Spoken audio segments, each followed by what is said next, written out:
चलिए एक ऐसी बीमारी के बारे में बात करते हैं जो आजकल न्यूज़ में चर्चा का विषय बनी हुई है। मैं बात कर रहा हूँ HMPV virus. HMPV stands for human metapneumo virus. तो सबसे पहले news article according to BBC।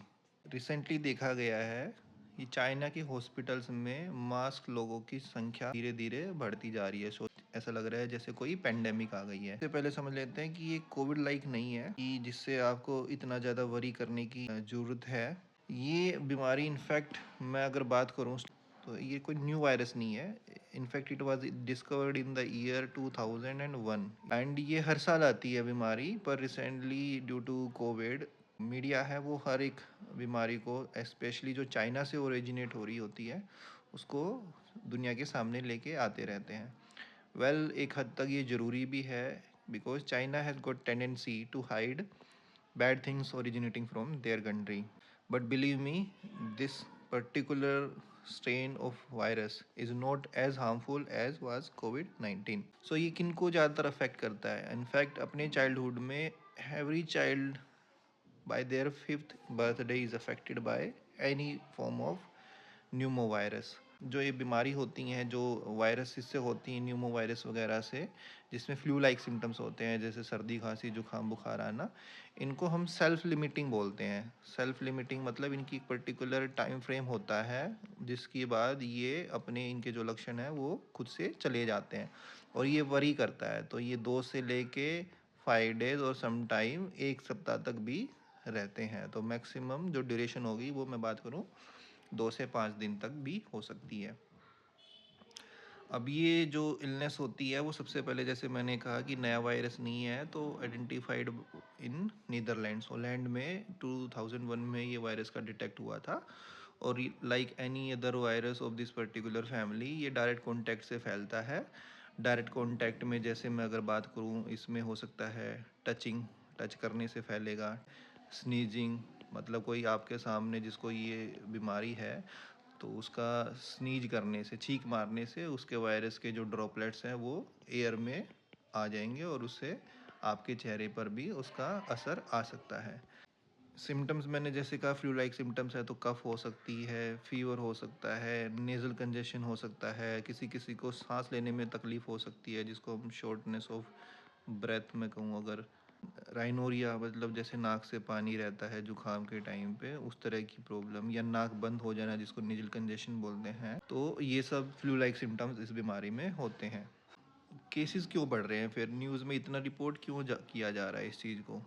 तो देखिए WHO की एक टीम गई थी चाइना में जिन्होंने पाया कि कोई सब्सटैंशियल इंक्रीज़ नहीं है केसेस के बारे में।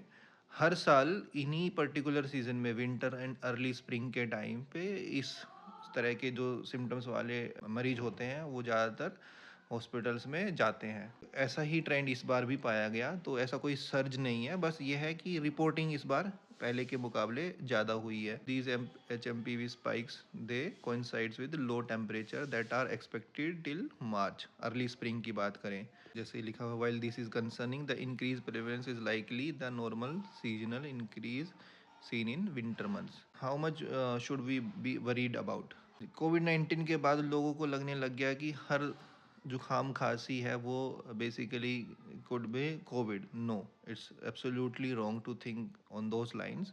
इनफैक्ट ये जो वायरस है ये पहले से ही हर जगह प्रेजेंट है, ऐसा नहीं कि चाइना से ओरिजिनेट होके आ रहा है। अगर मैं बात करूँ CDC वेबसाइट जो होती है centre for disease control, it's official website of the US government, इसके अकॉर्डिंग अगर मैं इंपॉर्टेंट पॉइंट बताता चलूँ जैसे, तो ये एक रेस्पिरेटरी डिजीज़ है। पर्सन टू पर्सन और सरफेस टू पर्सन ये फैलता है।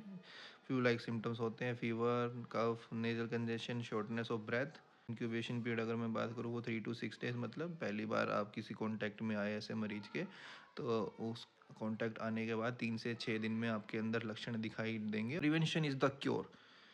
इसमें सबसे ज़्यादा इंपॉर्टेंट होता है कि आप फ्रीक्वेंटली अपने हाथ धोते रहें, कम से कम 20 से 30 सेकंड तक वॉश करते रहें साबुन से। हाथ धोने से पहले भी और हाथ धोने के बाद भी कोशिश रखें कि आप अपने आईज़, नोज़ और माउथ को टच ना करें। ज़रूरत की चीज़ों के लिए ही, जैसे हर चीज़ खाने से पहले आपको अपने हैंड वॉश करना ज़रूरी है। और ख़ासकर जो लोग जिनको ये लक्षण है खांसी जुकाम वगैरह, उन लोगों से आप थोड़ा सा डिस्टेंस मेंटेन करके रहें। मास्क यूज़ करना बहुत ज़रूरी होता है, तो बेसिक मास्क भी यूज़ कर सकते हैं अगर आप नॉर्मल सेटअप में हैं, ऑफिस वगैरह में हैं, और जहाँ पे आपके आसपास कोई मरीज़ नहीं है तो वहाँ नॉर्मल मास्क भी काम करेगा। लेकिन आपके आसपास कोई मरीज़ है या ऐसा इंसान है जिसको ये लक्षण है, और या आप हॉस्पिटल में विज़िट कर रहे हैं, तो आई वुड रिकमेंड आप N95 जैसा एक मास्क आप परचेज़ करें, उसको यूज़ कर सकते हैं। घर में किसी को इस तरह के लक्षण है तो कोशिश करें कि आइसोलेशन में रखें, मतलब किसी दूसरे रूम में इंसान जाके सो सकता है, ताकि घर के बाकी मेंबर्स को सेम जो इन्फेक्शन है वो संक्रमण ना हो। 1 सप्ताह काफ़ी होगा, जैसे मैंने कहा 2 से 5 दिन तक लक्षण रहते हैं, तो 1 सप्ताह के लिए आइसोलेशन ज़रूरी है। इस बीमारी को डिटेक्ट करने के लिए कुछ खास तरह के टेस्ट होते हैं जो कोरोना के टाइम पे कर रहे थे, उसी तरह के ये टेस्ट होते हैं। न्यूक्लिक एसिड एम्प्लीफिकेशन टेस्ट तो इनको लेने के लिए रेस्पिरेटरी सिक्रीशन जैसे नाक से, गले से आपके जो स्वैब होते हैं उनको लेके इनको टेस्ट किया जाता है। अब ट्रीटमेंट की बात आती है, कोई स्पेसिफिक एंटीवायरल थेरेपी नहीं बनी है और ना ही इसमें कोई एंटीबायोटिक का रोल है। अगर मैं कहूँ तो एंटीबायोटिक्स का भी कोई रोल नहीं है, सारा सिम्टोमेटिक ट्रीटमेंट है। जैसे मैं अगर बात करूँ एंटीहिस्टामिनिक्स, तो एंटीहिस्टामिनिक्स में हमारे आ जाते हैं सेट्रिजिन जो होती हैं वो खा सकते हैं आप 10 मिलीग्राम की टैबलेट दिन में 2 बार तक भी खा सकते हैं। एंटीपायरेटिक्स जो बुखार की दवाई होती हैं, अगर बुखार है तो उसमें पैरासीटामोल आ जाती है, जो मार्केट में डोलो नाम से मिलती है, डोलो 650। तो ये बेसिकली आपके बॉडी एक में भी हेल्प करती है।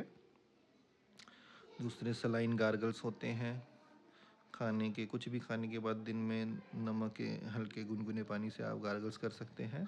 कफ सिरप्स का भी रोल है, आपको सिम्टोमेटिक रिलीफ देंगे अगर कफ हो गई है तो, उसमें पर्टिकुलरली जिसमें डाइफेनहाइड्रामिन सॉल्ट होता है वो वाला कफ सिरप ही आप लें और फेस मास्क का यूज़ करें।